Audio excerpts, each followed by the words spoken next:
$124.86 per cent at the plus 4.20. It's not even shaking, even though UAE has left OPEC as a member, but the price of OPEC basket is still rising. Meanwhile, for Bonilla, they cover $4 as of today. Yesterday it was 120, but it has recovered $4, and that's why it's standard to plus 4.20. Meanwhile, for Brent, it is a plus 3.47, and for WTI, a plus 1.3. So for many Nigerians who are asking the question, why the sudden increase of PMS price in the last 24 hours? This is the reason. Crude oil price is rising and rising again. But let's check out the other page of energy commodity and see what is happening going forward. Talking about energy commodity, we also have natural gas at a minus 0.60. Coal is back. Coal is back after a long while of suffering in terms of price shrink, but it's back at a plus 1.75. As for ethanol, ethanol has been greatly on the safe side, I will point out, because since on Monday, like you to be on the same side. You won't see it. I won't say the ethanol going red or went red. Gold, silver, and red. Now gold is back, I will say, all through this week, starting from Monday to today. And today I was a little bit taking afresh. When I mean afresh, I was taking to remember how gold started the year at as high as $5,000. Here we are, we are seeing gold at $4,591 per metric ton at a plus 0.97. Similarly, also silver is back at a plus 2.22. Copper is recovering at a plus 0.72. Meanwhile, for steel, I think steel has been the only product that has been steady when it comes to its price. Even though 2 days back we saw a bit of red pyramid around steel price, but it's back. And what does that suggest? It suggests that the demand for steel is still on. As long as the Middle East crisis is on, armament building up on weapons for military power countries is on. So the demand for steel will still be on at a plus 0.32. That is the price of steel for today. But let's check out iron ore, palladium, platinum, and lithium as they stand today. Interestingly, I will say, before the screen show what I want to talk about, I think lithium is getting stronger on daily basis. Now it is 1,770. If you recall, in previous month of March and April, lithium fell back as low as $1,300. But today it's back at $1,770 per metric ton at a plus 1.43.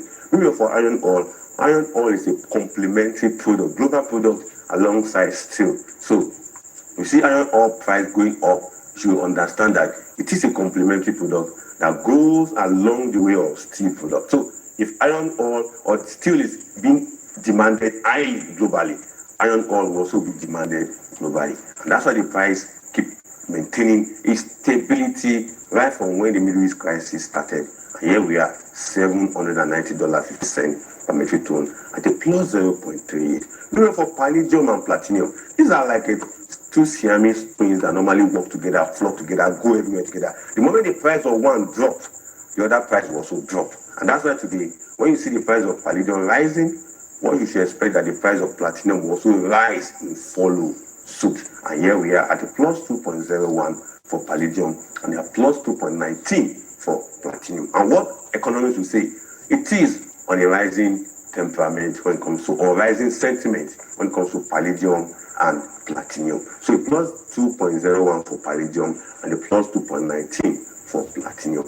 Let's now quickly rush to Nigerian FX market and check out how Naira is faring today. And Naira is really faring, having dropped to 1,379 Naira to the dollar. Yesterday it was 1,380.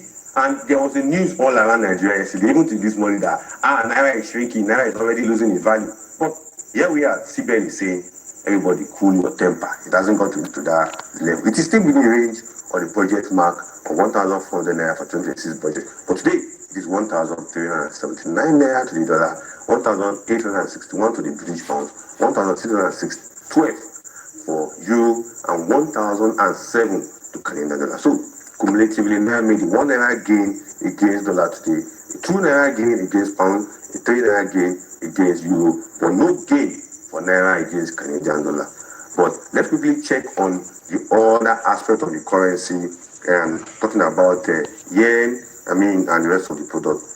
Interestingly, yen is also being exchanged today at 8 Naira 61 kobo against Naira. So Naira is exchanging at 8 Naira 61 kobo against the yen of Japan, 367 against the Riyal of Saudi Arabia, 201 against yuan of China, and 82 Naira 68 kobo against the rand of South Africa. Although South Africa has been in the news for the negative aspect, this xenophobia issue, killing other African brothers. You just have to appeal to them. We are all brothers in Africa. So the rand is here at 82 Naira 68 kobo to the Naira, and talking about other exchange variety. So I'll be joined right now by Dr. Olamilekun Akomolafe, who happens to be a stockbroker, a stock analyst, and a CEO of Rectangle Capital Limited based in Lagos. So helping us understand the latest development from foreign investors' activity participation on Nigeria's market, to the point that 288 billion naira is what foreigners meaning foreign investors have injected into the Nigerian stock market. So how do we be able to understand all these dynamics on Nigerian stock market? Even though domestic investors they take the lion's share, about 3.61 trillion is what domestic investors have invested in the Nigerian stock market. But foreign investors are also there doing their bit when it comes to Nigerian stock market. So Dr. Olamilekun Akomolafe, talking about Dr. joining us. Talking about Dr. joining us on this show right now. And interestingly, Doctor is a player on Nigerian stock market. Doc, a good day to have you on the show, sir.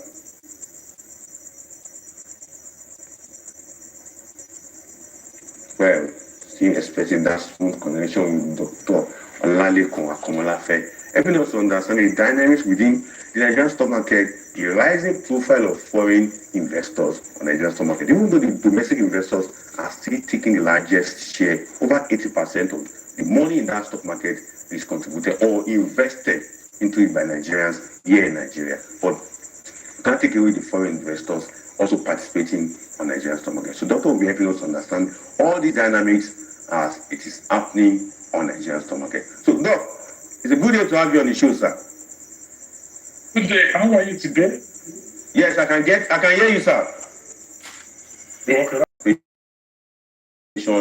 As we speak right now, talking about over 200 and so the Nigeria banking recapitalization. How foreign investors are really put money.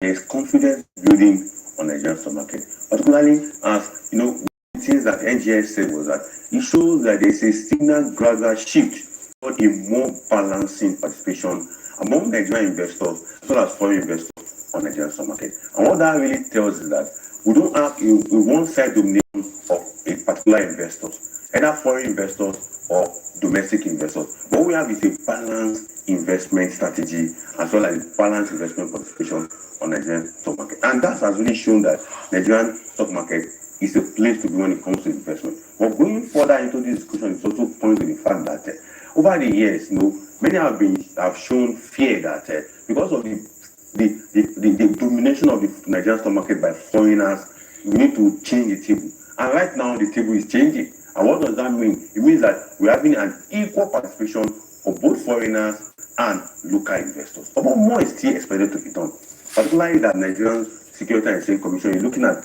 bringing in no less than 20 million local investors on Nigerian stock market. That's a quite huge job for them, but they can get it done. And one of the things they intend to do is to use technology to drive investors into Nigerian stock market. And talking about driving investors into Nigerian stock market, it also shows that companies who are participating need to begin to give feedback to investors and stakeholders on Nigerian stock market. That's why in the last 2 days on the show, we have been able to review all companies' financial year report. If you recall, we brought to you all the financial year report of some companies in Nigeria who are big stake on Nigerian stock market. I'll also be looking at that today. A company like Vitafoam has already posted its Q2 potential pre-tax profit.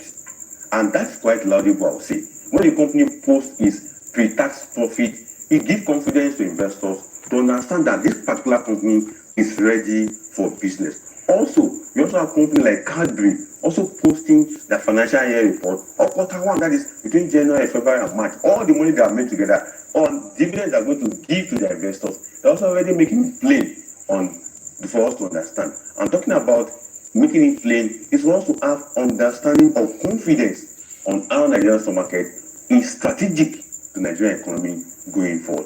Doc, are you there? All right, interesting. I'll say we need to quickly go for a break. When we return, the show will continue.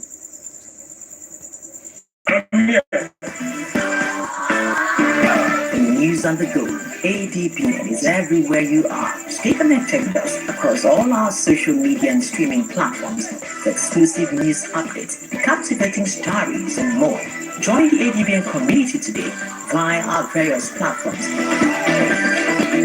An Apple TV app, ADBN Channel 121, Niger TV app, ADBN TV, Linuxville TV app. To get the latest news straight to your phone, join our WhatsApp TV channel. Just search for ADBN TV and hit the follow button. Turn on your notification to stay updated.